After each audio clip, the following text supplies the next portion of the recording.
तर कंपनी तुम्हाला कधीही काढू शकतात. तुम्ही तुमच्या मनाला वाटेल तेव्हा कंपनी नाही सोडू शकत का?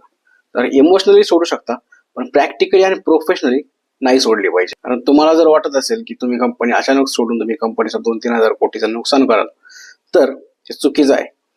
कंपनीला तुम्ही किंवा तुमच्यासारखे 5-10 जण जरी सोडून गेले तरी काही फरक पडत नाही.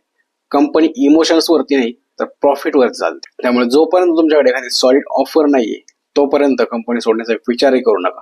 इमोशनली एक्झिट किंवा मॅनेजमेंट बरोबर, कलिग्स बरोबर कॉन्फ्लिक्ट यामुळे डायरेक्ट काम बंद करणं, कंपनीमध्ये जाणं बंद करणं, ही गोष्ट प्रोफेशनली चुकीची आहे आणि याचा तुमच्या फ्युचरवरती किंवा तुमच्या करिअरवरती फ्युचरमध्ये इफेक्ट होऊ शकतो. त्यामुळे त्या कंपनीमध्ये आणि त्या कंपनीमध्ये काम करणाऱ्या तुमच्या सर्कलमध्ये असणाऱ्या 25-30 लोकांमध्ये तुमची व्हॅल्यू डाऊन होणार आहे, तुमचे रेफरन्सेस डाऊन होणार आहे, तुमचे रेफरन्सेस खराब होणार आहे. जेव्हा तुम्हाला वाटेल की आपल्याबरोबर कंपनीमध्ये काहीतरी चुकीचं होत आहे, काही गोष्टी व्यवस्थित नाही होत आहे, त्यावेळेस व्यवस्थित प्रॉपर प्रोफेशनल एक्झिट घ्या. त्यामुळे फ्युचरमध्ये कंपनीकडून तुमच्या बॅकग्राऊंड व्हेरिफिकेशन मध्ये येणारे फीडबॅक तुम्हाला खूप मदत करतील. हा व्हिडिओ आवडला असेल तर लाईक करा, तुमच्या मित्रांना शेअर करा. करिअरबद्दल काय तुमचे डाऊट्स, काही क्वेश्चन्स असतील तर कमेंट सेक्शन मध्ये नक्की विचारा आणि फॉलो करायला विसरू नका.